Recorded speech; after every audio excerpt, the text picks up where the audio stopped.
ইনকেলাব মঞ্চের আহ্বায়ক শহীদ শরীফ ওসমান বিন হাদি হত্যাকাণ্ডের প্রধান আসামি ফয়সাল করিম মাসুদ ও তার সহযোগী আলমগীর হোসেনকে গ্রেপ্তার করেছে ভারতীয় পুলিশ।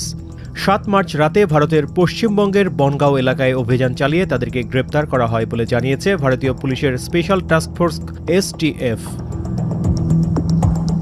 এসটিএফ বলছে, 2 বাংলাদেশি তাদের দেশে চাঁদাবাজি, হত্যাসহ গুরুতর অপরাধ করে ভারতে অনুপ্রবেশ করেছে বলে গোপন ও বিশ্বাসযোগ্য তথ্য ছিল।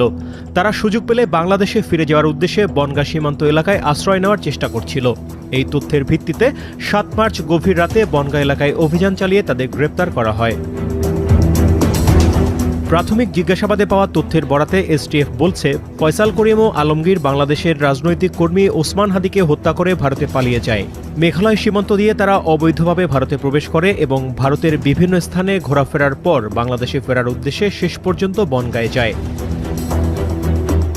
এ বিষয়ে মামলা করা হয়েছে জানিয়ে এসটিএফ বলছে, ৮ মার্চ আদালতে হাজির করার পর তাদেরকে পুলিশ হেফাজতে পাঠানো হয়েছে।